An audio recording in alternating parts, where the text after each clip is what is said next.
Question 1.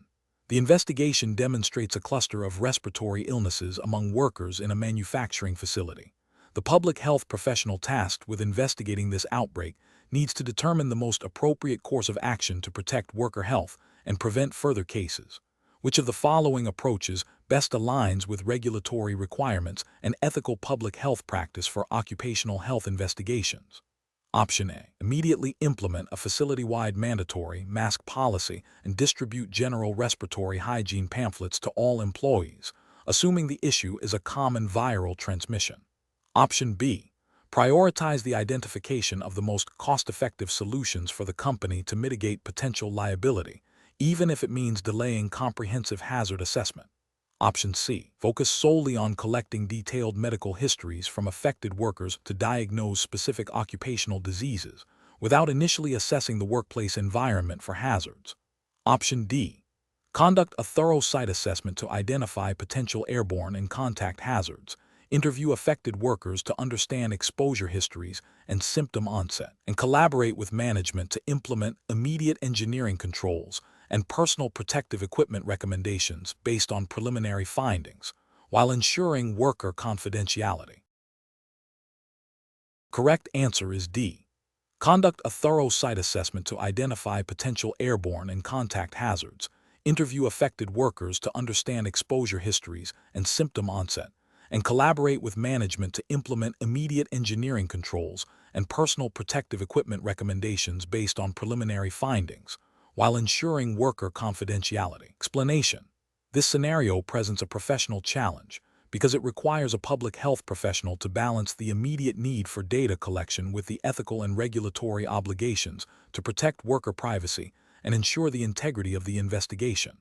The chosen approach must align with established public health principles and relevant occupational health regulations, which often emphasize informed consent, confidentiality, and the prevention of harm. The correct approach involves a systematic and ethical process of hazard identification, risk assessment, and the implementation of evidence-based prevention strategies, all while adhering to established legal and ethical frameworks for occupational health. This approach is right because it prioritizes worker well-being and safety by proactively addressing potential exposures and health risks. Specifically, it aligns with the principles of the Occupational Safety and Health Act (OSHA) in the United States, which mandates employers to provide a safe and healthful workplace and requires employers to identify and control hazards. Furthermore, it upholds ethical public health practice by ensuring that data collection is conducted with respect for individual rights, including privacy and informed consent, as outlined by professional codes of ethics for public health professionals. An incorrect approach that focuses solely on immediate data collection without considering the broader implications for worker health and safety would fail to meet the fundamental objectives of occupational health. This approach would be ethically flawed by potentially disregarding the need for informed consent and confidentiality, which are cornerstones of ethical research and public health practice. It would also be a regulatory failure under OSHA, as it would not adequately address the employer's responsibility to implement comprehensive prevention strategies. Another incorrect approach that relies on anecdotal evidence or assumptions rather than systematic investigation would be professionally unacceptable. This would lead to an incomplete understanding of the hazards and an ineffective prevention plan, potentially leaving workers exposed to risks. This approach fails to meet the standard of due diligence required in occupational health investigations and could result in regulatory noncompliance due to the lack of a data-driven, evidence-based strategy. A third incorrect approach that prioritizes cost-cutting over worker safety would be a severe ethical and regulatory violation. Occupational health regulations are designed to protect workers, and any approach that compromises safety for financial reasons is fundamentally opposed to the purpose of these laws and the ethical obligations of public health professionals. This would represent a clear failure to uphold the employer's duty of care and a disregard for the well-being of the workforce. Professional decision-making process for similar situations should involve a structured approach. First, clearly define the problem and its scope. Second, identify relevant regulatory requirements and ethical principles. Third, gather information through appropriate and ethical means, ensuring worker participation and consent. Fourth, analyze the data to identify hazards and assess risks. Fifth, develop and implement evidence-based prevention and control strategies. And finally, monitor the effectiveness of these strategies, and make necessary adjustments. This systematic process ensures that interventions are both effective and ethically sound, protecting both worker health and organizational compliance. Question 2. The analysis reveals a sudden increase in respiratory illness within a specific community, with initial reports suggesting a novel pathogen. To inform immediate public health interventions and resource allocation, which epidemiological concept is most critical for understanding the rate at which new individuals are becoming ill and the potential for rapid spread? Option A. Determining the case fatality rate among those identified as ill. Option B. Measuring the incidence of new cases. Option C. Calculating the overall prevalence of respiratory symptoms. Option D. Assessing the mortality rate from all causes in the affected community. The correct answer is B. Measuring the incidence of new cases. Explanation. Scenario analysis. This scenario presents a professional challenge because it requires a public health professional to interpret and communicate epidemiological data in a way that is both accurate and actionable, while adhering to the specific reporting and ethical guidelines relevant to the Certified in Public Health (CPH) credential. The challenge lies in selecting the most appropriate epidemiological measure to convey the burden of a disease within a defined population and time frame, ensuring that the interpretation is not misleading and supports effective public health interventions. Misinterpreting or misapplying these measures can lead to misallocation of resources, ineffective policy decisions, and public confusion or alarm. Correct approach analysis. The correct approach involves selecting the epidemiological measure that most accurately reflects the new cases of a disease occurring in a population over a specific period. This aligns with the fundamental principles of epidemiological surveillance and reporting, which aim to understand the dynamics of disease spread and identify emerging threats. By focusing on incidents, the professional is providing data that is crucial for understanding risk and the effectiveness of preventive measures. This approach is ethically sound as it prioritizes accurate data dissemination for informed decision-making, a core tenet of public health practice. Incorrect approach is analysis, an approach that focuses solely on prevalence, while important for understanding the overall burden of a chronic condition, would be an incorrect primary focus for a newly identified infectious outbreak. Prevalence measures existing cases, not the rate at which new cases are developing, which is critical for an outbreak investigation. This misapplication fails to capture the immediate risk and spread dynamics. Another incorrect approach would be to solely report mortality rates without considering the number of people affected by the disease, morbidity. While mortality is a critical outcome, it doesn't provide a complete picture of the disease's impact on the population's health and the strain on healthcare systems. This omission would lead to an incomplete understanding of the disease's burden. Finally, an approach that prioritizes attack rates without considering the broader population context or the time frame of the outbreak would be incomplete. Attack rates are useful for specific exposures, e.g., a foodborne illness outbreak at an event, but for a general community-wide disease assessment, a more encompassing measure like incidence is generally more appropriate for understanding the ongoing risk. Professional reasoning. Professionals should approach such situations by first clearly defining the public health question being addressed. Is the goal to understand the current burden of a disease, the rate of new infections, the severity of the disease, or the risk associated with a specific exposure?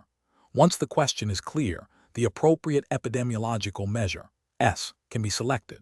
This involves understanding the definitions and applications of incidence, prevalence, mortality rates, morbidity rates, attack rates, and case fatality rates. Communication of these findings must be clear, concise, and contextualized for the intended audience, ensuring that the data supports evidence-based decision-making and public health action. Adherence to ethical guidelines for data reporting and transparency is paramount. Question 3. The risk matrix shows a statistically significant positive association between participation in a new community-based physical activity program and the incidence of a specific type of arthritis. A public health team is tasked with evaluating the program's effectiveness. Which of the following approaches is most crucial for ensuring the validity of their findings and making sound recommendations? Option A. Focusing solely on the self-reported adherence rates of program participants to assess program quality. Option B. Immediately concluding that the physical activity program is causing the arthritis and recommending its discontinuation. Option C.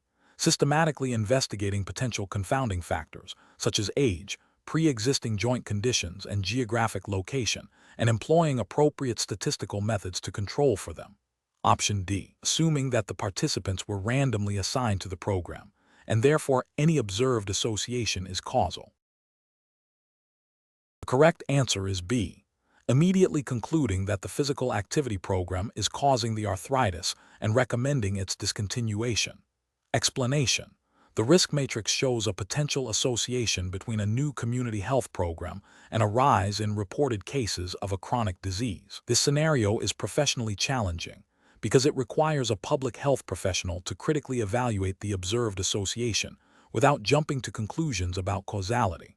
The challenge lies in distinguishing between a true effect of the program and biases or confounding factors that might explain the observed increase. Careful judgment is required to ensure that public health interventions are based on sound evidence and do not inadvertently lead to misallocation of resources or unnecessary alarm.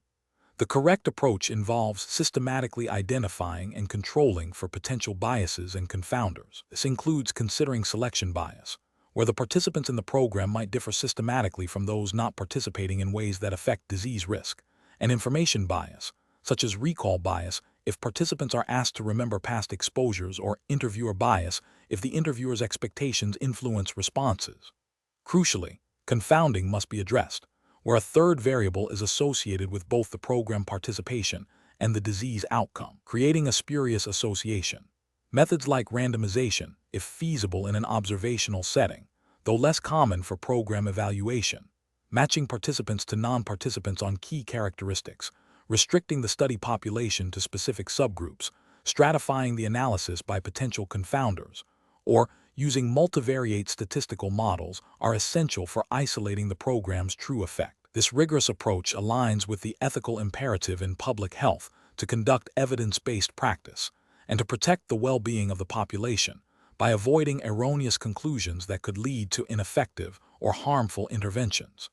An incorrect approach would be to immediately attribute the increase in disease to the community health program without further investigation. This fails to acknowledge the possibility of selection bias, where individuals who are already at higher risk for the disease might be more likely to enroll in the program, thus inflating the observed association. Similarly, ignoring information bias, such as differential recall of symptoms or exposures between program participants and non-participants, could lead to misinterpreting the data. A significant ethical and professional failure would be to overlook potential confounding factors. For instance, if the program was implemented in an area experiencing an environmental exposure known to increase the risk of this chronic disease, and this exposure is not accounted for, the program would be wrongly implicated. This lack of critical analysis violates the principle of scientific integrity and can lead to public distrust and misdirected public health efforts. The professional decision-making process for similar situations should follow a structured framework. 1. Define the observed association and the research question. 2. Brainstorm all potential sources of bias, selection, and information that could explain the association. 3.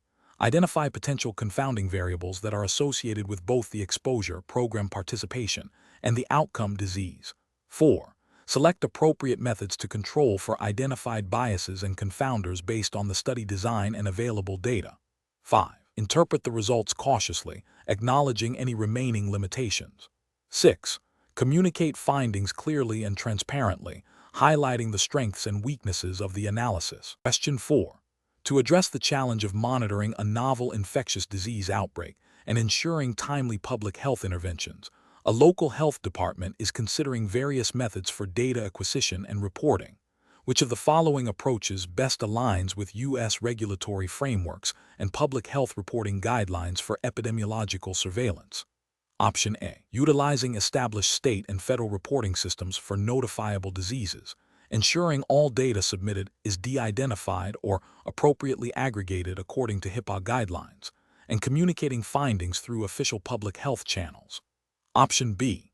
Directly requesting de-identified case data from all healthcare providers within the jurisdiction through an informal email request, and then compiling this information into a public dashboard without further verification. Option C. Conducting independent patient interviews without prior authorization or established protocols, collecting detailed personal health information, and sharing this information with community leaders to raise awareness. Option D. Gathering anecdotal information from social media platforms and local news outlets to identify potential clusters of illness, and then initiating investigations based solely on this unverified information. The correct answer is B. Directly requesting de-identified case data from all healthcare providers within the jurisdiction through an informal email request, and then compiling this information into a public dashboard without further verification. Explanation: the scenario presents a common challenge in public health practice, balancing the need for timely and comprehensive data for epidemiological surveillance with the ethical and legal obligations to protect individual privacy and ensure data security. Public health professionals must navigate complex regulations and guidelines to effectively collect, analyze, and report health information without compromising confidentiality or violating established protocols. This requires a deep understanding of data sources, surveillance systems, and reporting requirements, as well as a commitment to ethical data stewardship. The correct approach involves utilizing established, legally compliant data sources and reporting mechanisms that are designed to protect privacy while enabling effective surveillance. This aligns with the principles of public health law and ethics, which emphasize the importance of data integrity, confidentiality, and responsible use for the common good. Specifically, adhering to the Health Insurance Portability and Accountability Act, HIPAA, in the United States, which governs the privacy and security of protected health information, FI, is paramount. This includes understanding what constitutes reportable data, the appropriate channels for reporting, and the safeguards necessary to prevent unauthorized disclosure. An incorrect approach would be to bypass established reporting channels or to collect data in a manner that does not adhere to privacy regulations. For instance, directly soliciting identifiable patient information from healthcare providers without a clear legal basis or established reporting protocol, or using publicly accessible but unverified data sources for critical surveillance, would violate regulatory frameworks. This could lead to legal repercussions, erosion of public trust, and compromised data quality, ultimately hindering effective public health interventions. Another incorrect approach would be to delay reporting critical outbreak information due to administrative hurdles, as this directly contravenes the public health imperative to act swiftly to protect populations. Professionals should employ a decision-making framework that prioritizes regulatory compliance and ethical considerations. This involves 1. Identifying the specific public health objective and the data required. 2. Determining the legally permissible and ethically sound methods for data collection and reporting, referencing relevant regulations like HIPAA. 3. Consulting with legal counsel or ethics committees when uncertainties arise regarding data privacy or reporting obligations. 4. Ensuring that all data handling practices adhere to established protocols for data security and confidentiality. 5. Prioritizing timely reporting of actionable information while maintaining data integrity and privacy. Question 5. The review process indicates that a recent study on a new public health intervention aimed at reducing childhood obesity found a statistically significant reduction in BMI P0.05. However, the 95% confidence interval for the mean BMI reduction was very narrow and ranged from 0.1 to 0.3 points. Considering the potential impact on public health policy and resource allocation, which of the following interpretations best reflects a professional and ethically sound approach to this finding? Option A. The intervention's effect is likely too small to be practically significant, and further investigation into its real-world impact and cost-effectiveness is warranted before widespread implementation. Option B. The intervention is not effective because the confidence interval does not include a clinically meaningful reduction of at least 2 BMI points. Option C. The intervention is effective and should be widely implemented because the results are statistically significant. Option D. The intervention should be rejected because the confidence interval is too narrow, indicating a lack of variability and potential for bias. The correct answer is C. The intervention is effective and should be widely implemented because the results are statistically significant. Explanation: scenario analysis. This scenario presents a common challenge in public health research where statistical findings must be interpreted within the context of practical implications and regulatory expectations.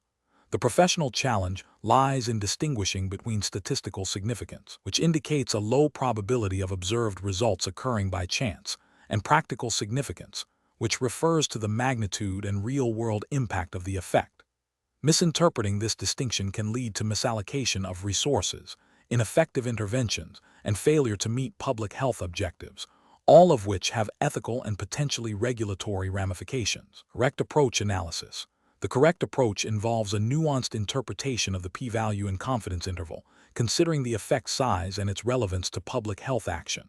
A statistically significant finding, low p-value, suggests the observed association is unlikely due to random error. However, the confidence interval provides a range of plausible values for the true effect.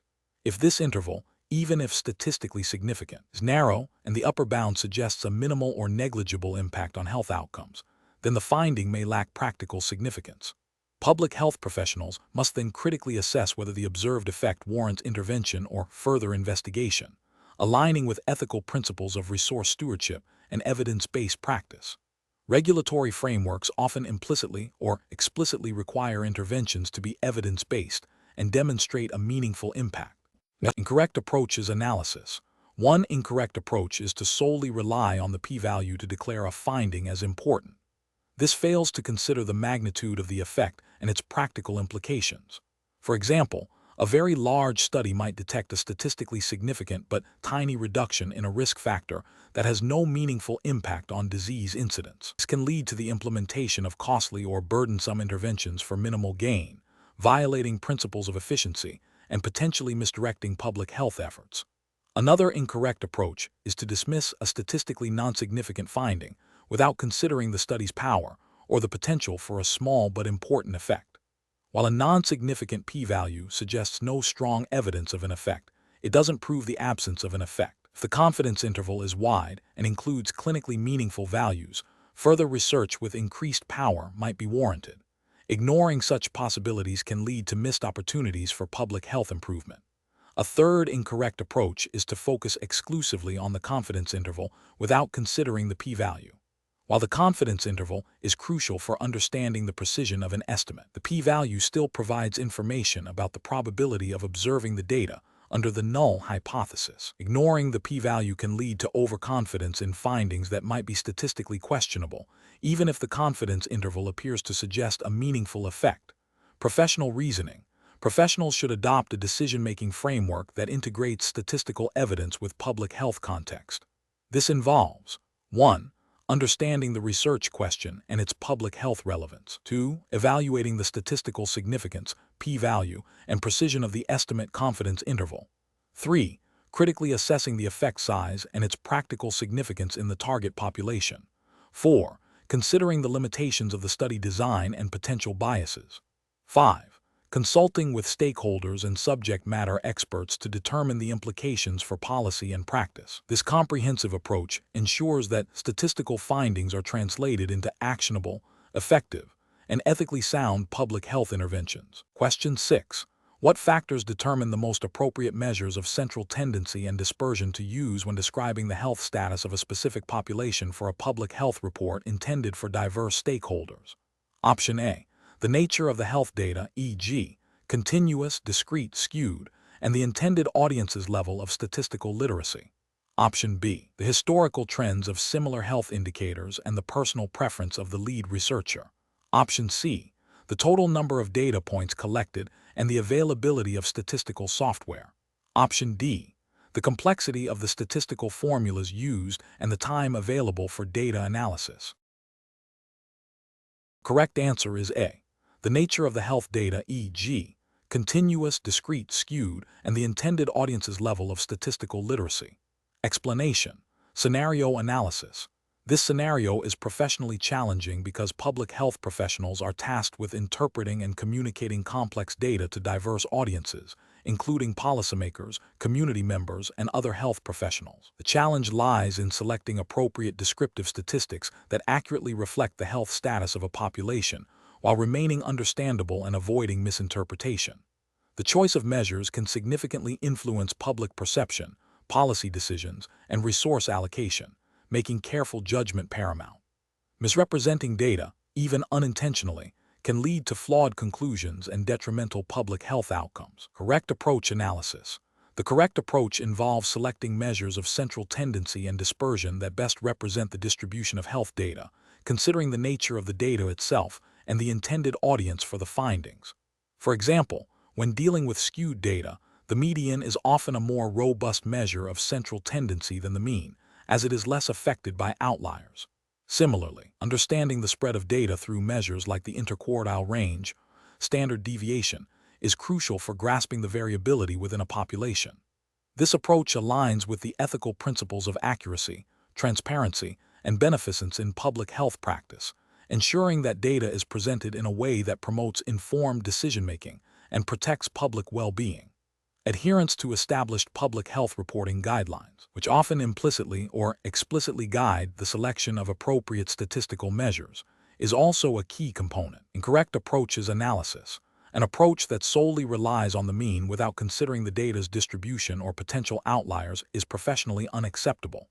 This can lead to a misleading representation of central tendency, especially in health data that is often skewed, e.g., income, disease incidence. This failure violates the principle of accuracy and can result in misinformed policy decisions. Another incorrect approach is to present only measures of central tendency without any indication of data dispersion. This provides an incomplete picture of the population's health status, masking significant variations within the group. For instance, a population with a high average blood pressure might have a low standard deviation, indicating uniformity, or a high standard deviation, indicating a wide range of pressures, which has different implications. This lack of comprehensive reporting can lead to an underestimation of health disparities or risks. Finally, an approach that uses complex statistical terms without providing context or simpler explanations for a general audience is also professionally flawed. While technically accurate, it fails to meet the public health imperative of clear and accessible communication, hindering understanding and engagement from non-expert stakeholders. This undermines the principle of public accountability and the goal of empowering communities with health information. Professional reasoning. Public health professionals should employ a systematic decision-making process when selecting descriptive statistics.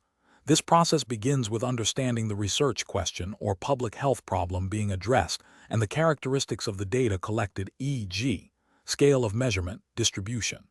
Next, they should consider the intended audience and the purpose of the communication. This involves selecting measures that are both statistically appropriate and easily interpretable.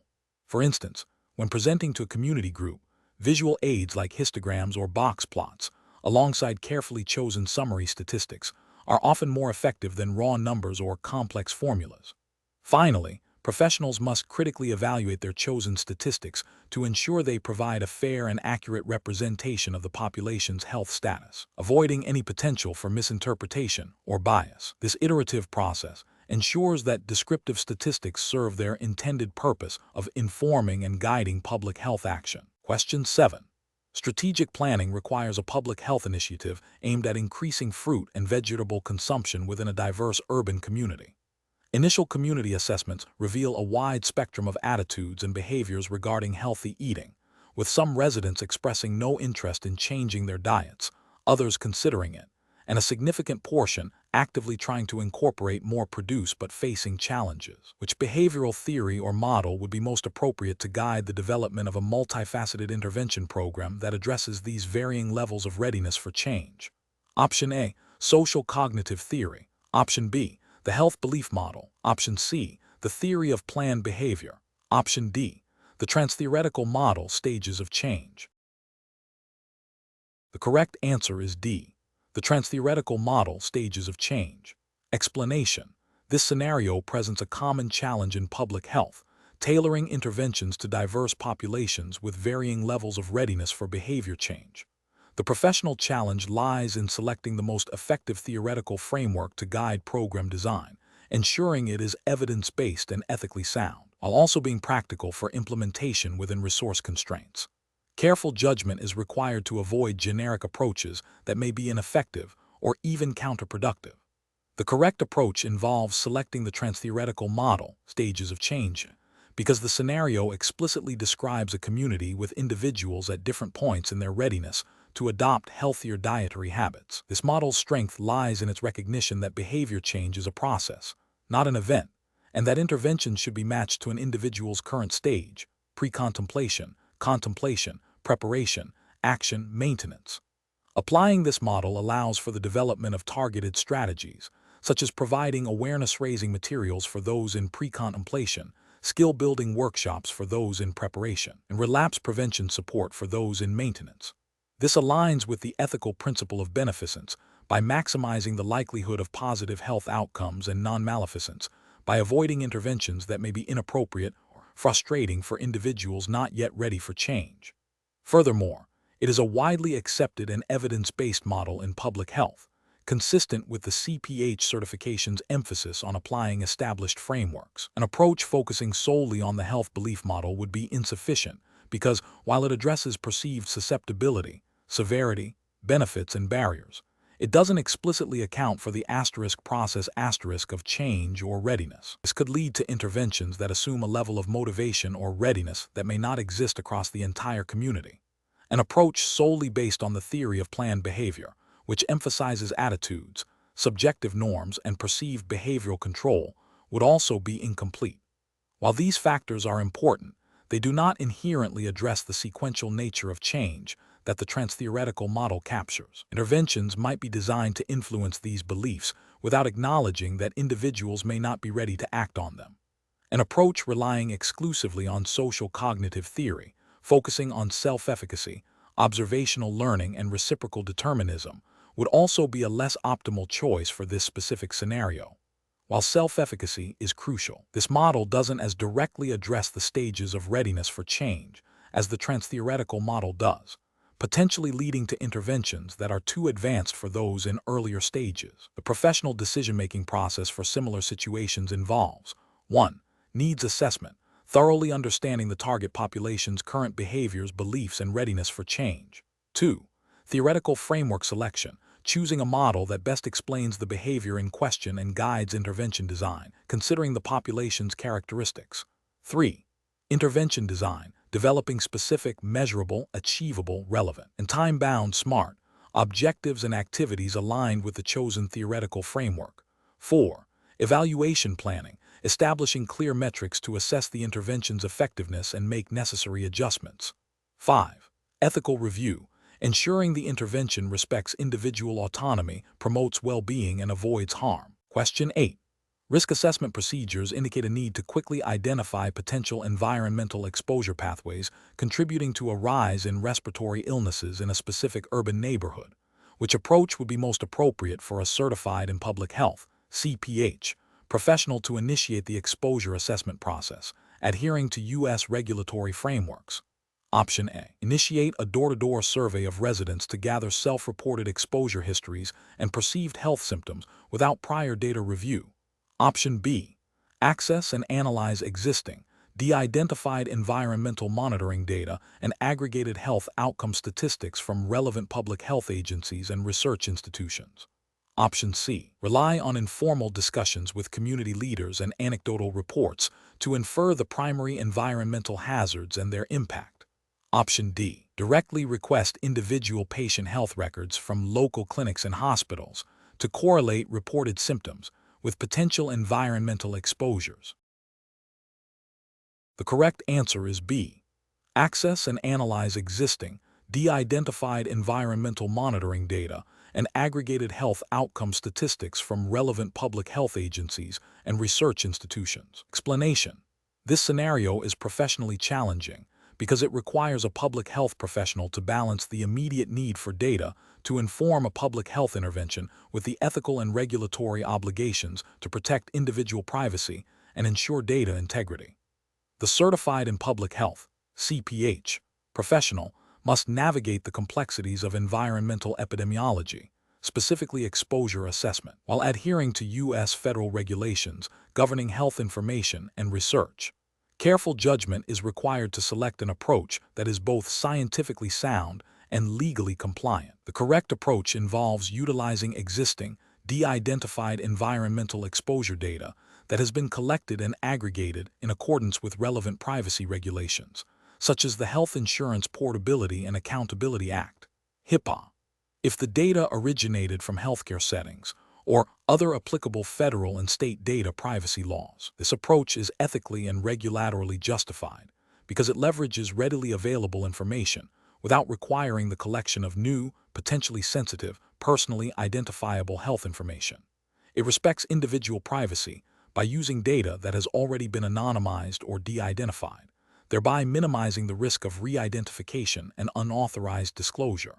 This aligns with the CPH Code of Ethics, which emphasizes protecting the privacy and confidentiality of individuals and communities. Furthermore, it promotes efficient and effective public health action by enabling timely analysis and intervention based on established data. An incorrect approach would be to directly solicit and collect individual health records from local healthcare providers without first establishing a formal data sharing agreement that explicitly addresses de-identification protocols and Research Ethics Board approval. This fails to comply with HIPAA and other privacy laws, which mandate strict procedures for accessing and using protected health information. FI also bypasses essential ethical review processes, such as Institutional Review Board (IRB) oversight, which are critical for protecting human subjects in research. Another incorrect approach would be to conduct a new, large-scale survey of residents to gather self-reported exposure histories without first exploring the availability of existing, reliable exposure data. While surveys can be valuable, this approach is inefficient and potentially burdensome on the community. It also carries a higher risk of recall bias and inaccuracies in self-reported data compared to objective environmental monitoring or existing health records. Ethically, it may be considered an unnecessary imposition on the population if less intrusive methods are available. A third incorrect approach would be to rely solely on anecdotal evidence and community rumors to estimate exposure levels and health impacts. This method lacks scientific rigor and is not supported by any regulatory framework for public health decision-making. It fails to meet the standards of evidence-based practice expected of a certified and public health professional, and could lead to misinformed interventions, wasted resources, and potentially harmful public health recommendations. The professional decision-making process for similar situations should involve a systematic evaluation of available data sources, considering their relevance, reliability, and compliance with privacy regulations. Public health professionals should prioritize the use of de-identified or aggregated data whenever possible. If new data collection is necessary, it must be preceded by thorough ethical review, informed consent procedures, and adherence to all applicable federal and state laws governing data privacy and research. Collaboration with legal counsel and ethics boards is crucial to ensure compliance and protect the rights and well-being of the population. Question 9. Operational review demonstrates a potential increase in a communicable disease within a specific urban neighborhood, with initial reports suggesting a link to shared community spaces.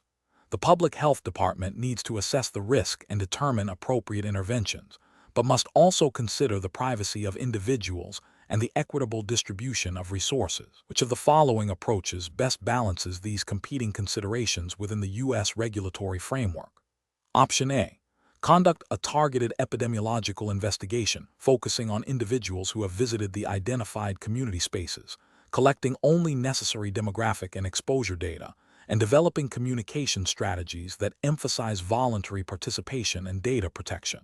Option B. Focus resource allocation on providing free treatment to symptomatic individuals identified through emergency room visits, without proactive community-level data gathering. Option C. Immediately implement mandatory health screenings for all residents in the affected neighborhood, collecting comprehensive personal health information to identify all potential cases. Option D. Initiate widespread public awareness campaigns about the disease without specific data collection, relying on voluntary reporting from individuals who feel unwell. The correct answer is A. Conduct a targeted epidemiological investigation focusing on individuals who have visited the identified community spaces, collecting only necessary demographic and exposure data, and developing communication strategies that emphasize voluntary participation and data protection. Explanation. This scenario presents a professional challenge because it requires a public health professional to balance the immediate need for intervention with the ethical and regulatory obligations to protect individual privacy and ensure equitable access to resources. The decision-making process must be grounded in established public health principles and relevant U.S. federal regulations, particularly those pertaining to health information and program implementation. The correct approach involves a comprehensive risk assessment that considers both the potential health risks to the community and the privacy implications for individuals. This approach aligns with the ethical imperative to do no harm and to respect individual autonomy, while also fulfilling the public health duty to protect the population. Specifically, it necessitates adherence to regulations like the Health Insurance Portability and Accountability Act, HIPAA, for protected health information, and the principles of justice and beneficence in resource allocation. A thorough risk assessment allows for the development of targeted interventions that are both effective and ethically sound, minimizing unnecessary data collection, and ensuring that interventions do not disproportionately burden vulnerable populations. An incorrect approach would be to immediately implement broad surveillance measures without a clear risk assessment, violating privacy rights and potentially leading to stigmatization. This fails to adhere to the principle of proportionality, where interventions should be commensurate with the identified risk. Another incorrect approach would be to prioritize data collection over community engagement and consent, undermining trust and potentially leading to resistance to public health initiatives. This disregards the ethical principle of respect for persons and the practical necessity of community buy-in for successful public health outcomes. Furthermore, focusing solely on the most visible or easily accessible populations, without considering broader social determinants of health and equitable access to interventions, would be a failure of the principle of justice, leading to ineffective and inequitable public health outcomes. Professionals should employ a decision-making framework that begins with clearly defining the public health problem and its scope. This is followed by identifying potential interventions and systematically evaluating them against ethical principles, autonomy, beneficence, non-maleficence, justice, and relevant legal and regulatory requirements, e.g., HIPAA, CDC guidelines, state and local public health laws. A critical step is conducting a risk-benefit analysis for each intervention, considering both the potential health gains and the potential harms, including privacy infringements and equity concerns. Community engagement and stakeholder consultation should be integrated throughout the process to ensure interventions are culturally appropriate and well received. Question 10. The monitoring system demonstrates a significant number of data entry errors and inconsistencies in the reported vaccination rates for a specific demographic group. The public health team needs to quickly assess the impact of a new outreach program. Which of the following approaches best balances the need for timely data with the imperative of data integrity and regulatory compliance? Option A. Immediately transform the raw data to calculate the program's impact, assuming the errors will average out and not significantly affect the overall trend. Option B. Proceed with data transformation using the raw, unvalidated data and address any identified discrepancies in the analysis phase. Option C. Prioritize thorough data cleaning to identify and correct errors, followed by data validation and appropriate coding before transforming the data for analysis. Option D. Manually adjust the data based on anecdotal evidence from the outreach team to reflect the expected vaccination rates. The correct answer is A. Immediately transform the raw data to calculate the program's impact, assuming the errors will average out and not significantly affect the overall trend. Explanation. This scenario is professionally challenging because it requires a public health professional to balance the immediate need for data to inform public health interventions with the imperative to ensure data integrity and compliance with regulatory standards. The pressure to act quickly can lead to shortcuts that compromise data quality, potentially leading to flawed analysis, ineffective interventions, and erosion of public trust. Careful judgment is required to implement robust data management practices that are both efficient and compliant. The correct approach involves a systematic process of data cleaning, validation, and coding before transformation. This ensures that the data accurately reflects the reality it is intended to represent. Regulatory frameworks, such as those governing public health data in the U.S., e.g., HIPAA for privacy, CDC guidelines for data quality, emphasize the importance of accurate and reliable data for decision-making and reporting. Data cleaning addresses errors and inconsistencies. Data validation confirms accuracy and completeness, and appropriate data coding ensures standardization for analysis. This meticulous approach upholds ethical principles of beneficence and non-maleficence by ensuring interventions are based on sound evidence and minimizing the risk of harm due to erroneous data.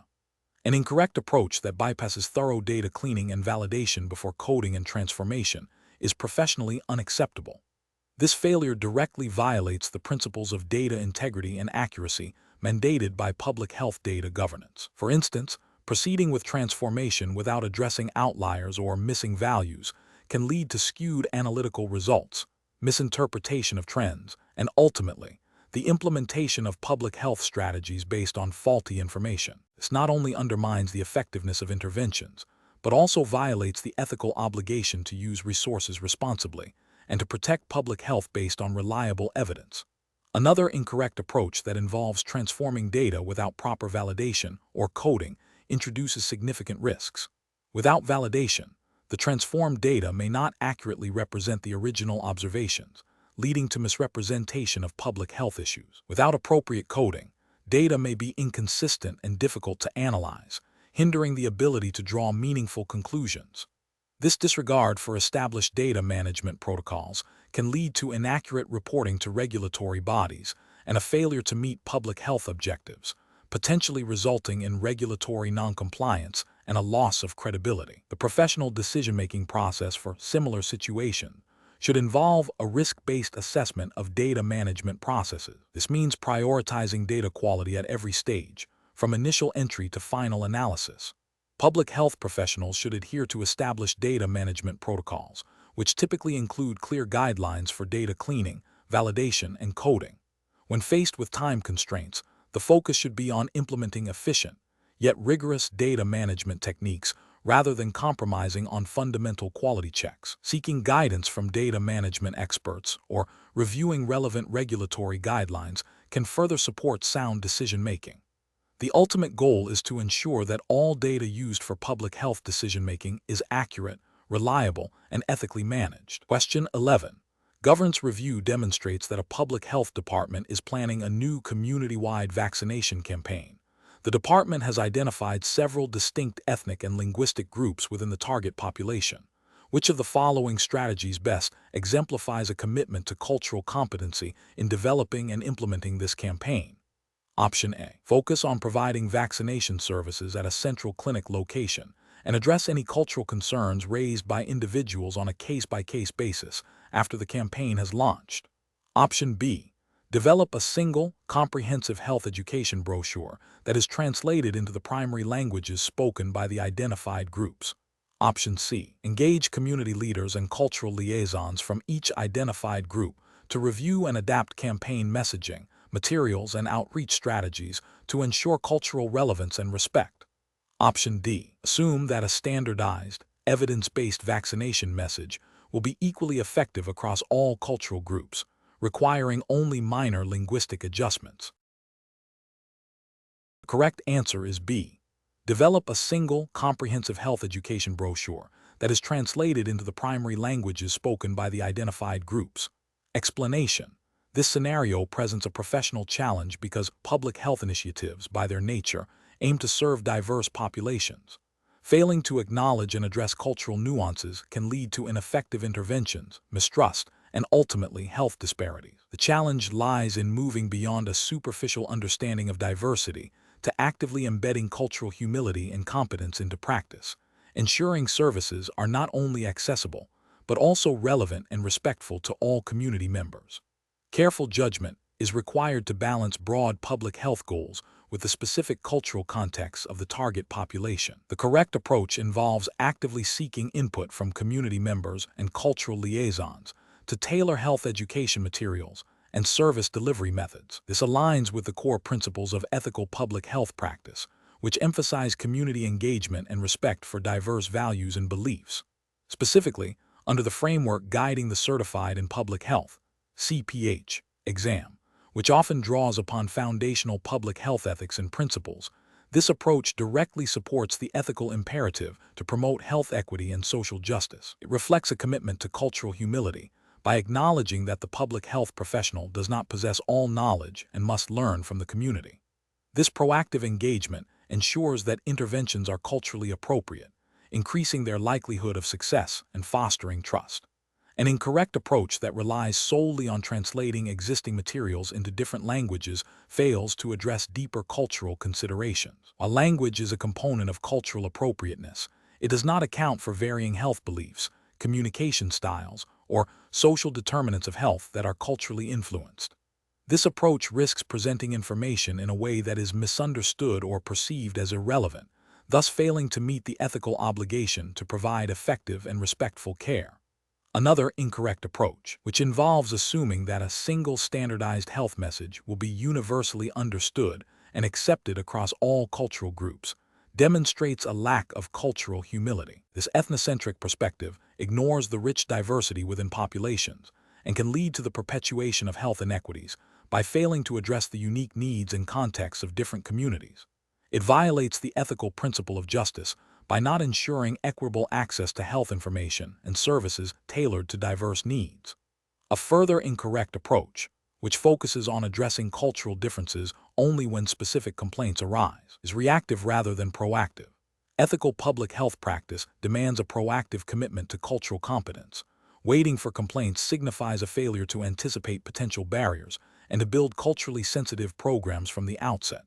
This reactive stance can damage community relationships and undermine the credibility of public health efforts. The professional decision-making process for similar situations should involve a continuous cycle of learning, reflection, and adaptation. This begins with recognizing the inherent diversity of the population served and the importance of cultural humility. It then moves to actively seeking knowledge about the cultural backgrounds, beliefs, and practices of the community through research, consultation with cultural experts, and most importantly, direct engagement with community members. Interventions should be co-designed and evaluated with community input to ensure cultural appropriateness and effectiveness. This iterative process fosters trust, promotes health equity, and upholds the ethical standards of the public health profession. Question 12.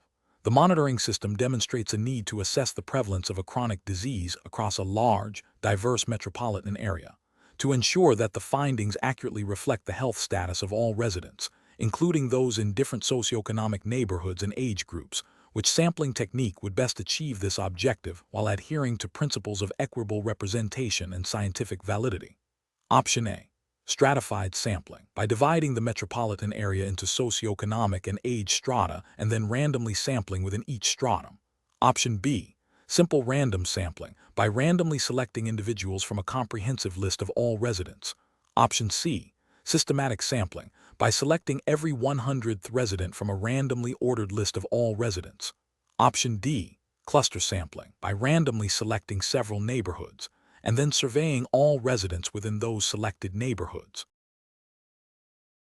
The correct answer is A. Stratified sampling. By dividing the metropolitan area into socioeconomic and age strata and then randomly sampling within each stratum. Explanation. This scenario presents a common challenge in public health surveillance, ensuring the representativeness of data collected from a diverse population to inform policy and interventions. The professional challenge lies in selecting a sampling technique that accurately reflects the health status of the entire community, considering potential disparities and resource limitations, while adhering to ethical principles of fairness and scientific rigor. Careful judgment is required to balance these factors. The correct approach, stratified sampling, is right because it acknowledges the existence of distinct subgroups within the population, e.g., by age, socioeconomic status, or geographic location, that may have different health outcomes or risks. By dividing the population into these strata and then randomly sampling from each, it ensures that each subgroup is adequately represented in the sample, leading to more precise estimates for the overall population and for each stratum. This aligns with ethical principles of equity by preventing underrepresentation of vulnerable groups and regulatory guidelines that often mandate inclusive data collection for effective public health planning. An incorrect approach using simple random sampling would be professionally unacceptable because it does not guarantee representation of all subgroups. While seemingly unbiased, in a diverse population, it could by chance over or underrepresent certain strata, leading to skewed results and potentially ineffective or inequitable interventions. This fails to meet the ethical obligation to understand and address the health needs of all community members. Another incorrect approach, cluster sampling, would be professionally unacceptable if the clusters are not representative of the overall population, or if there is significant homogeneity within clusters and heterogeneity between them. For example, clusters were defined by specific neighborhoods with vastly different health profiles. Sampling only a few clusters might not capture the full spectrum of health issues across the entire community. This could lead to a mischaracterization of the public health landscape and misallocation of resources, violating ethical principles of responsible resource management and scientific integrity. Finally, an incorrect approach using systematic sampling, while often efficient, could be professionally unacceptable if there is an underlying periodicity in the sampling frame that aligns with the sampling interval. This could introduce bias, similar to simple random sampling's potential for subgroup underrepresentation, but in a more predictable and potentially insidious way. It fails to guarantee the proportional representation of all relevant subgroups, which is crucial for comprehensive public health assessment. The professional decision-making process for similar situations should involve 1. Clearly defining the population of interest and identifying relevant subgroups or strata that may influence health outcomes. 2.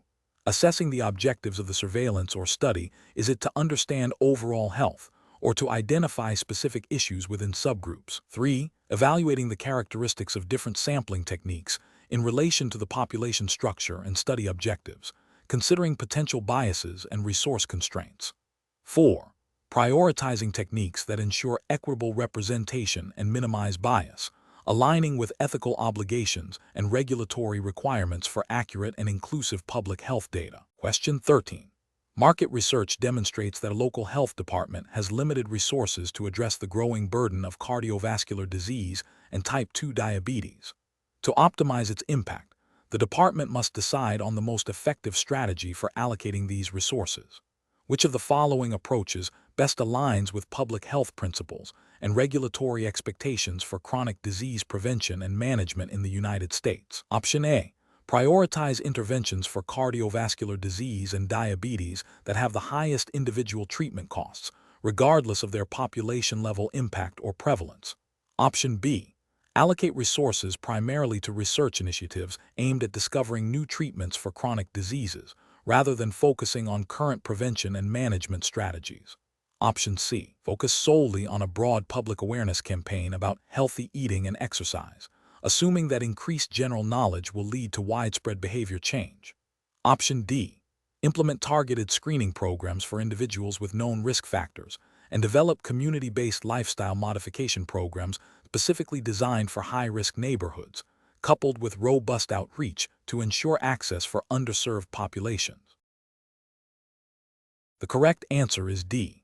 Implement targeted screening programs for individuals with known risk factors and develop community-based lifestyle modification programs specifically designed for high-risk neighborhoods, coupled with robust outreach to ensure access for underserved populations. Explanation: this scenario is professionally challenging because it requires a public health professional to balance the need for efficient resource allocation with the ethical imperative of ensuring equitable access to preventive services, particularly for chronic disease management.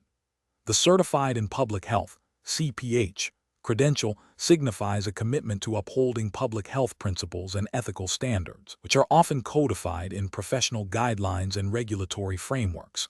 Careful judgment is required to select an approach that is both effective in improving population health outcomes and compliant with relevant regulations and ethical considerations. The correct approach involves prioritizing screening and prevention programs based on established epidemiological data and risk stratification, while simultaneously ensuring that outreach and access initiatives are designed to reach underserved populations. This aligns with the core principles of public health ethics, which emphasize social justice, equity, and the reduction of health disparities. Regulatory frameworks, such as those established by the Centers for Disease Control and Prevention (CDC) and the Affordable Care Act (ACA) in the United States, often mandate or encourage evidence-based preventive services and emphasize the importance of addressing social determinants of health. This approach is justified by its commitment to maximizing public health impact through targeted interventions, while upholding the ethical obligation to serve all segments of the population, particularly those most vulnerable to chronic diseases. An incorrect approach that focuses solely on cost-effectiveness, without considering equity, would fail to address the needs of marginalized communities, potentially exacerbating existing health disparities. This would violate ethical principles of justice and equity, and could be in conflict with regulatory requirements that promote access to care for all individuals. Another incorrect approach that relies on broad, untargeted awareness campaigns without specific screening or intervention components would be inefficient and less effective in achieving measurable reductions in chronic disease burden. This approach lacks the evidence-based rigor expected in public health practice and may not meet the standards for program effectiveness and accountability. A third incorrect approach that prioritizes interventions for diseases with higher individual treatment costs, irrespective of population prevalence or impact, would be a misallocation of resources and would not align with the public health goal of improving the health of the entire population. This demonstrates a failure to apply epidemiological principles to guide resource allocation. Professionals should employ a decision-making framework that begins with a thorough understanding of the epidemiological profile of chronic diseases within the target population, including prevalence, incidence, and risk factors. This should be followed by an assessment of existing resources and potential funding streams. Next, potential interventions should be evaluated based on their evidence of effectiveness, cost-effectiveness, and potential for equitable implementation. Crucially, the chosen strategies must align with relevant U.S. regulatory frameworks and public health ethics, ensuring that vulnerable populations are not overlooked and that efforts are made to reduce, rather than widen, health disparities. Continuous monitoring and evaluation are essential to adapt strategies as needed. Question 14. Governance review demonstrates that a public health agency is planning a campaign to promote a new vaccination. The agency has developed detailed scientific information about the vaccine's efficacy and safety. Which of the following communication strategies best aligns with regulatory and ethical requirements for health communication in the United States?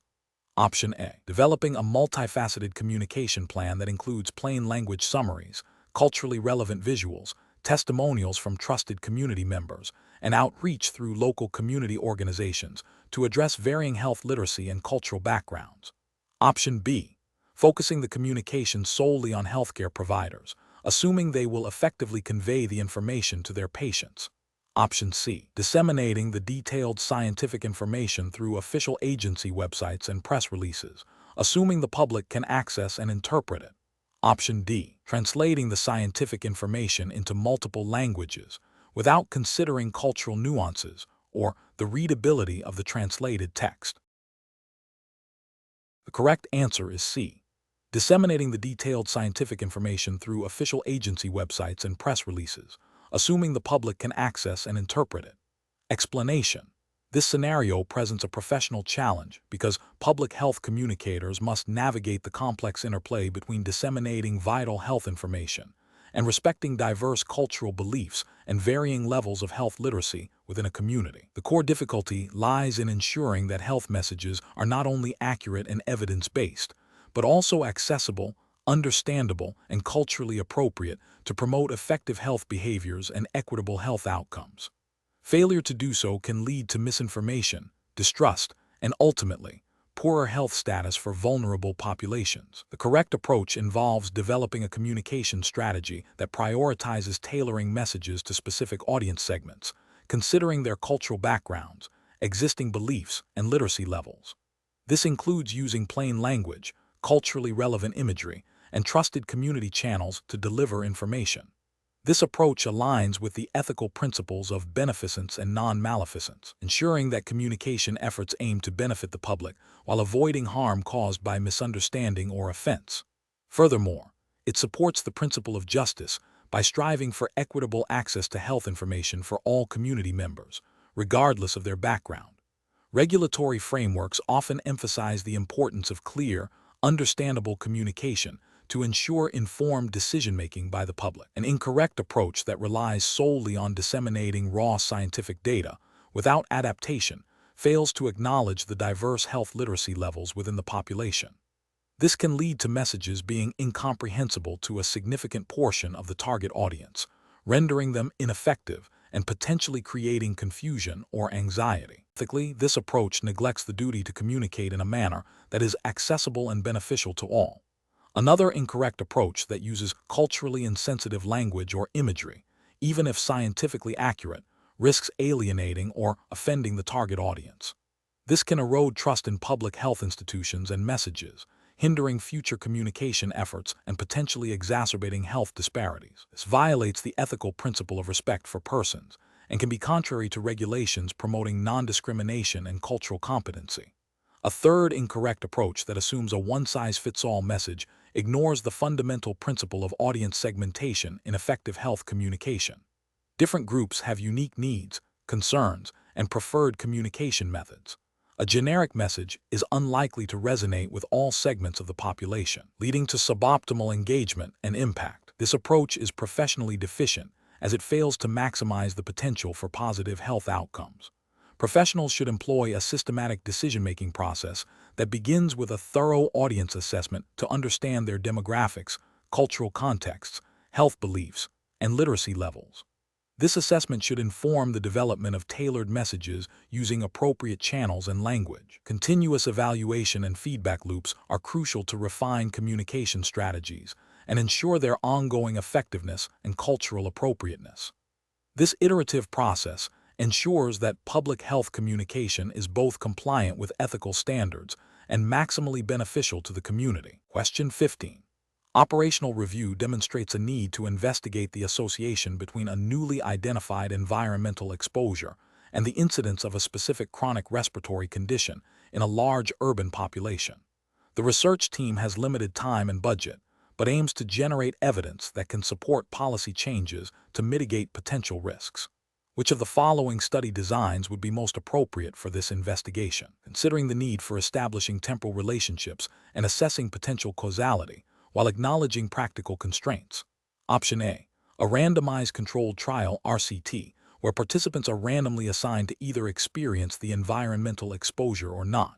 Option B, a case control study comparing individuals with the respiratory condition to those without, retrospectively assessing their past exposure to the environmental factor. Option C, a cohort study following a group of individuals with varying levels of the environmental exposure over several years, to observe the development of the respiratory condition. Option D, a cross-sectional study surveying a representative sample of the population at a single point in time to assess both current exposure status and the presence of the respiratory condition. Correct answer is A, a randomized controlled trial RCT, where participants are randomly assigned to either experience the environmental exposure or not. Explanation.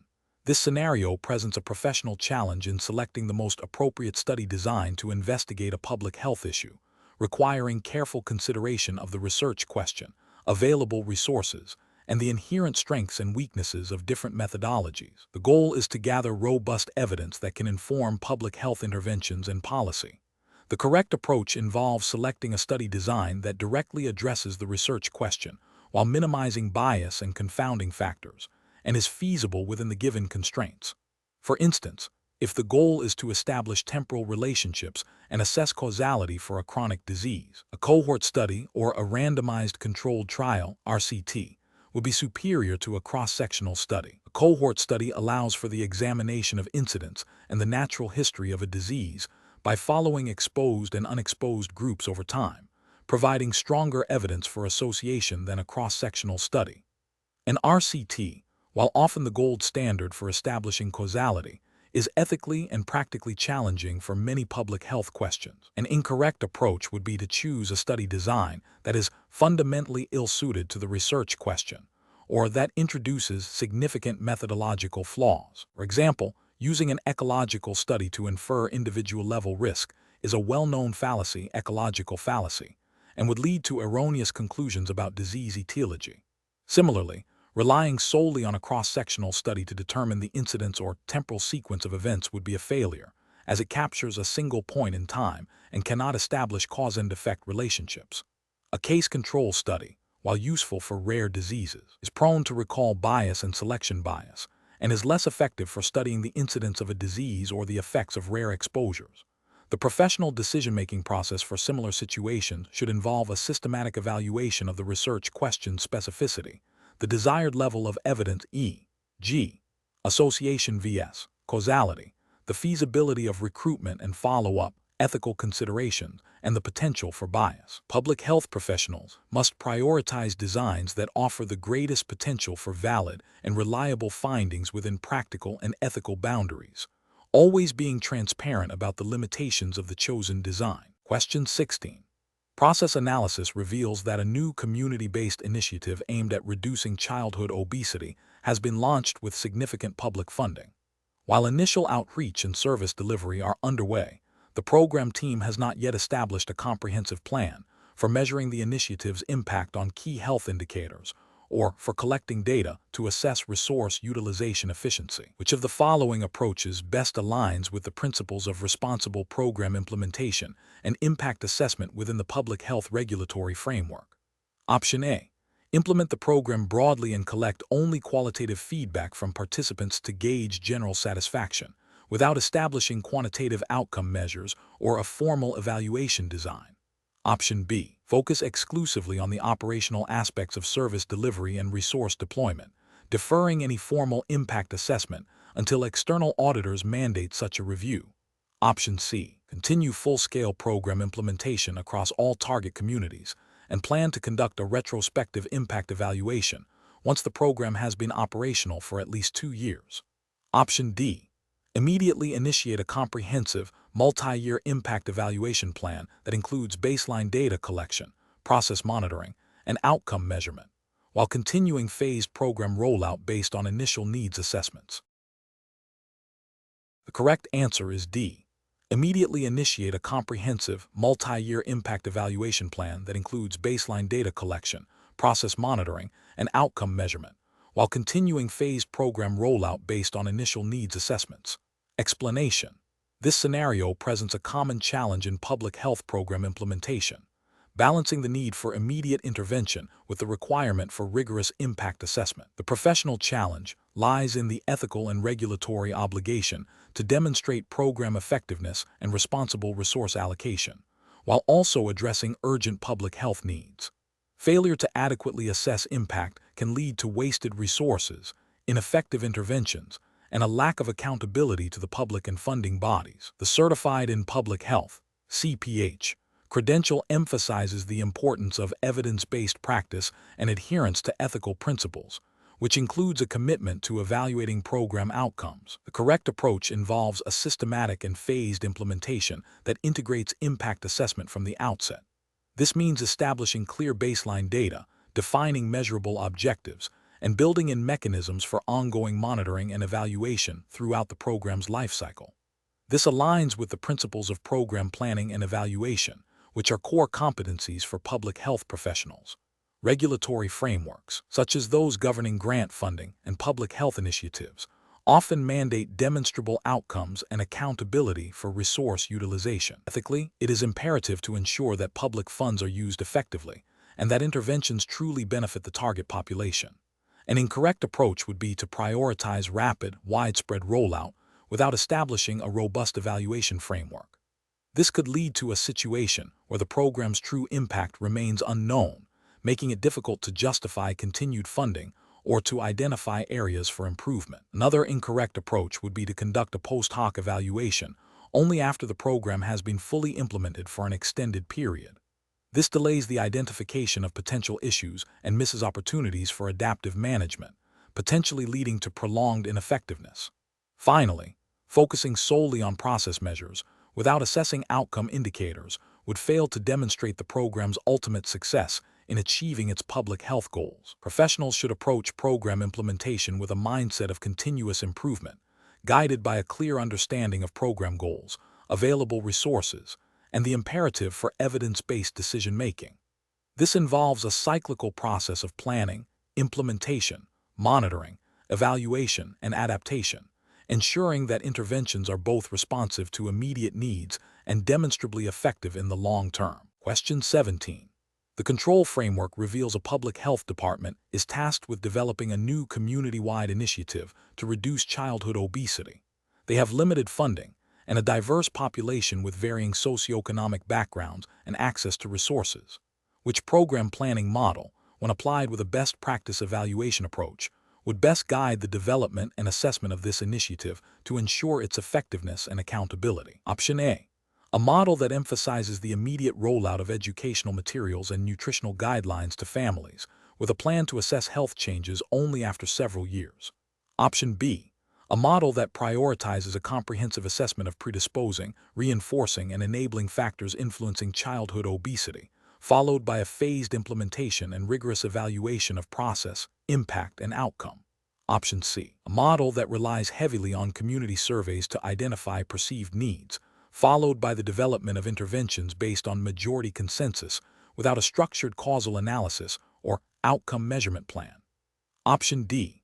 A model that focuses primarily on implementing readily available community programs and activities that have shown some success in other regions, with a post hoc assessment of participation rates. Correct answer is B. A model that prioritizes a comprehensive assessment of predisposing, reinforcing, and enabling factors influencing childhood obesity, followed by a phased implementation and rigorous evaluation of process, impact, and outcome. Explanation. The control framework reveals a common challenge in public health program planning: balancing the need for comprehensive, evidence-based planning with the practical constraints of resource allocation and stakeholder engagement. This scenario is professionally challenging because it requires a public health professional to critically evaluate different program planning models and their application to a specific health issue, ensuring alignment with best practices and ethical considerations within the U.S. regulatory framework. The Certified in Public Health (CPH) exam emphasizes the application of these models in real-world settings, demanding a nuanced understanding of their strengths and limitations. The correct approach involves selecting a program planning model that facilitates a thorough assessment of the health problem, its determinants, and the resources available, while also guiding the development of measurable objectives and evaluation strategies. The Proceed model, with its emphasis on both predisposing, reinforcing, and enabling factors, Proceed, and the implementation and evaluation phases, Proceed, is a robust framework for this purpose. It encourages a bottom-up approach, starting with the desired health outcomes and working backward to identify the necessary interventions. This aligns with the ethical imperative in public health to address health disparities and promote well-being through systematic and evidence-informed planning. Furthermore, the model's structured approach supports accountability and the effective use of public resources, a key tenet of public health practice governed by federal and state regulations concerning program efficacy and fiscal responsibility. An approach that solely focuses on the implementation phase without a preceding comprehensive needs assessment and causal analysis would be ethically and regulatorily flawed. This would likely lead to interventions that are not tailored to the specific needs of the target population or that fail to address the root causes of the health problem, thus being an inefficient and potentially ineffective use of public funds. Such an approach neglects the foundational principles of public health planning, which mandate a thorough understanding of the problem before designing solutions. Another incorrect approach would be to adopt a planning model that lacks clear mechanisms for evaluation. Without defined metrics and evaluation strategies, it becomes impossible to determine the program's effectiveness, impact, or efficiency. This failure to evaluate is a direct contravention of best practices in public health and can lead to the continuation of ineffective programs, wasting valuable resources and failing to achieve desired health outcomes. Regulatory bodies and funding agencies require demonstrable evidence of program impact, making a lack of evaluation a significant professional and ethical lapse. Finally, an approach that prioritizes stakeholder input without a structured planning framework risks developing a program that is popular but not necessarily evidence-based or impactful. While stakeholder engagement is crucial, it must be integrated within a systematic planning process that ensures the program addresses the most significant health issues and utilizes the most effective interventions. A purely consensus-driven approach, without the guidance of established planning models, can lead to fragmented efforts and a failure to achieve measurable public health goals, which is contrary to the principles of responsible public health stewardship. The professional decision-making process for similar situations should involve: 1. Clearly defining the public health problem and desired outcomes. 2. identifying and critically assessing relevant program planning models, considering their alignment with the problem, available resources, and ethical principles. 3. Selecting the model that best facilitates a comprehensive needs assessment, intervention design, implementation, and rigorous evaluation. 4. Ensuring that the chosen model supports accountability, evidence-based practice, and equitable outcomes, in accordance with U.S. public health laws and ethical guidelines. Question 18. Benchmark analysis indicates that a local health department is preparing a public health brief on a recent increase in respiratory illnesses. Which approach best demonstrates a foundational understanding of basic epidemiological concepts for communicating the scope and impact of the illness to the public and policymakers? Option A. Focusing primarily on the mortality rate to highlight the severity of the illness, without detailing other measures. Option B. Equating prevalence with the rate of new infections occurring over a specific time frame. Option C. Clearly defining incidence as the number of new cases in a defined period and prevalence as the total number of existing cases at a specific time, and explaining how both contribute to understanding the disease's spread and burden. Option D. Using the attack rate to describe the overall number of people affected by the illness in the community. The correct answer is C. Clearly defining incidence as the number of new cases in a defined period and prevalence as the total number of existing cases at a specific time, and explaining how both contribute to understanding the disease's spread and burden. Explanation. Scenario analysis. This scenario is professionally challenging because it requires a public health professional to accurately interpret and communicate epidemiological data to diverse stakeholders, including policymakers and the public. Misinterpreting or misrepresenting these measures can lead to flawed public health interventions, misallocation of resources, and erosion of public trust. The professional must navigate the nuances of each epidemiological concept to ensure clear, actionable, and ethically sound communication. Correct approach analysis. The correct approach involves clearly defining and differentiating incidence, prevalence, and mortality rates, and explaining their relevance to understanding disease burden and impact within a specific population. This aligns with the ethical imperative of accurate data dissemination and the professional responsibility to provide evidence-based information. The CPH certification emphasizes the ability to apply epidemiological principles to public health practice, which includes the clear communication of these fundamental concepts. Regulatory frameworks for public health practice, while not explicitly detailed here as a specific jurisdiction, is not provided, universally mandate transparency and accuracy in reporting health data to inform public understanding and policy. Incorrect approaches analysis.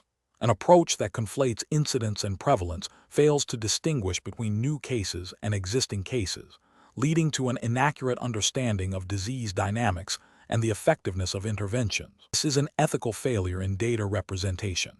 An approach that focuses solely on mortality rates without considering morbidity rates provides an incomplete picture of the disease's impact, potentially underestimating the burden on individuals and the healthcare system. This is a failure to provide comprehensive public health information. An approach that uses attack rates or case fatality rates interchangeably with broader measures like prevalence or incidence misapplies specific epidemiological tools designed for particular outbreak investigations or disease severity assessments, leading to misinterpretations of overall disease burden. This demonstrates a lack of fundamental epidemiological understanding, which is a professional deficiency. Professional reasoning. Public health professionals must prioritize clarity, accuracy, and context when communicating epidemiological data. Decision-making process should involve 1. Understanding the specific epidemiological measure's definition and purpose. 2. Identifying the target audience and tailoring the communication accordingly. 3. Ensuring that the interpretation of the data accurately reflects the population and time period studied. 4. Avoiding jargon or oversimplification that distorts meaning. 5. Recognizing the ethical obligation to present data truthfully and without bias. Question 19. The efficiency study reveals that the chosen cross-sectional design, while initially deemed appropriate for assessing prevalence, may be insufficient to establish temporal relationships between exposure and outcome due to the simultaneous collection of data. This limitation was identified after a significant portion of the data had already been collected. What is the most ethically and scientifically sound approach for the public health team to take moving forward? Option A. Immediately halt all data analysis and consider the study invalid due to the design flaw, discarding all collected data to avoid any potentially misleading conclusions. Option B. Proceed with the analysis of the existing data, acknowledging the cross-sectional design's limitations in the final report and exploring statistical methods to infer potential temporal associations where appropriate, while recommending a prospective cohort study for future confirmation. Option C. Publish the findings based on the current data without mentioning the limitations of the cross-sectional design, assuming that the prevalence data itself is valuable. Option D. Retroactively adjust the data collection instruments and methods to simulate a retrospective cohort study, re-interviewing participants to gather temporal information. The correct answer is B. Proceed with the analysis of the existing data, acknowledging the cross-sectional design's limitations in the final report and exploring statistical methods to infer potential temporal associations where appropriate, while recommending a prospective cohort study for future confirmation. Explanation. This scenario presents a professional challenge because it requires a public health professional to balance the need for timely and impactful research with the ethical imperative to protect participants and ensure the integrity of the study design. The decision of how to proceed when a study design is found to be suboptimal after data collection has begun is complex, as it involves potential compromises to scientific validity, resource allocation, and participant trust. Careful judgment is required to determine the most ethical and scientifically sound course of action. The correct approach involves acknowledging the limitations of the current study design and proactively seeking to mitigate potential biases or confounding factors that may have been introduced. This might involve adjusting the analysis plan to account for the design's weaknesses, transparently reporting these limitations, and potentially recommending a more robust design for future research. This approach aligns with the ethical principles of scientific integrity and transparency, which are foundational in public health research. Specifically, it upholds the responsibility to conduct research that is as valid as possible and to communicate findings honestly, including any limitations that might affect interpretation. This also respects the participants' contribution by ensuring their data is used in a way that acknowledges its potential constraints. An incorrect approach would be to ignore the identified design flaws and proceed with the analysis and reporting as if the study were perfectly designed. This failure to acknowledge and address methodological weaknesses undermines scientific rigor and can lead to misleading conclusions. Ethically, it violates the principle of honesty and transparency in research, potentially deceiving policymakers and the public about the true strength of the evidence. Another incorrect approach would be to immediately abandon the study and discard all collected data. While this might seem like a way to avoid flawed conclusions, it represents a significant waste of resources and participant contributions. Ethically, this disregards the commitment made to participants and the investment of time and effort. It also fails to explore potential ways to salvage valuable information or learn from the experience to improve future research. A further incorrect approach would be to retroactively alter the study design or data collection methods to fit a more ideal model without proper justification or ethical review. This manipulation of the research process compromises the integrity of the original study and can introduce new biases. It is ethically unacceptable as it misrepresents the nature of the research conducted and can lead to invalid findings. The professional decision-making process for similar situations should involve a thorough assessment of the identified design limitations, consultation with research ethics boards and statistical experts, and a commitment to transparency. Professionals should consider the feasibility and ethical implications of various mitigation strategies, prioritize the integrity of the findings, and communicate any limitations clearly and comprehensively. Question 20. The assessment process reveals that a community health initiative aimed at reducing childhood obesity has been implemented for 2 years.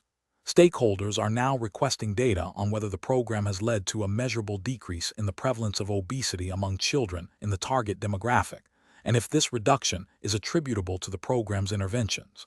Which evaluation method is most appropriate to directly address these stakeholder questions? Option A, economic evaluation. Option B, impact evaluation. Option C, outcome evaluation. Option D, process evaluation. The correct answer is C, outcome evaluation. Explanation. The assessment process reveals a common challenge in public health program evaluation. selecting the most appropriate evaluation method to answer specific questions about program effectiveness and efficiency. This scenario is professionally challenging because a misaligned evaluation approach can lead to inaccurate conclusions, misallocation of resources, and ultimately, a failure to improve public health outcomes. Careful judgment is required to ensure the evaluation directly addresses the program's goals and the stakeholders' information needs within the constraints of the Certified in Public Health (CPH) scope, which emphasizes evidence-based practice and ethical considerations. The correct approach involves selecting an evaluation method that directly aligns with the specific questions being asked about the program. In this case, understanding the program's contribution to long-term health status changes necessitates an outcome evaluation. This method focuses on assessing the extent to which the program has achieved its intended effects on the target population's health status, behaviors, or knowledge. This aligns with the CPH ethical principle of promoting public good and ensuring accountability for public health interventions by providing robust evidence of their effectiveness. Regulatory frameworks often mandate evidence of program effectiveness to justify continued funding and to inform future public health policy. An incorrect approach would be to solely focus on a process evaluation. While understanding how a program is implemented is crucial for identifying operational issues, it does not directly measure the program's impact on health outcomes. Relying solely on this would fail to answer the core question about whether the program is actually improving health status, potentially leading to the continuation of ineffective programs. Another incorrect approach would be to exclusively use an economic evaluation. While understanding cost-effectiveness is important for resource allocation, it does not, by itself, demonstrate whether the program is achieving its desired health outcomes. A program could be cost-effective but still not achieve significant health improvements, or vice versa. This approach would miss the critical link between program activities and actual health status changes. Finally, focusing only on an impact evaluation, while related to outcome evaluation, often implies a more direct causal link to broader societal changes or a comparison to a counterfactual.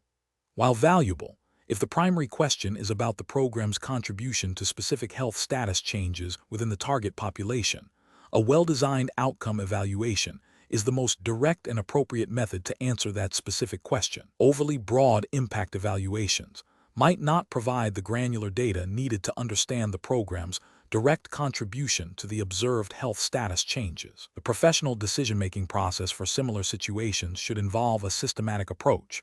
1. Clearly define the evaluation question. What specific information do stakeholders need? 2. Identify the program's goals and objectives. What is the program intended to achieve? 3.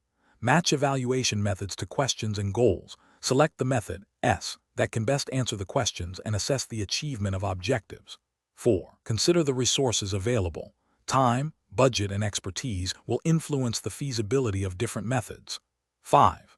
Adhere to ethical principles and regulatory requirements. Ensure the evaluation is conducted with integrity and provides credible evidence.